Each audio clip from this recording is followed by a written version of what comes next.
Hello viewers, today's video I will show you how to enable ibubble function on your IMO application. So let's get started now.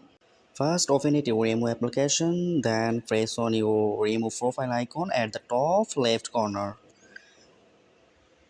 Now you will see here ibubble option, then press on ibubble option and turn on ibubble option. That's it.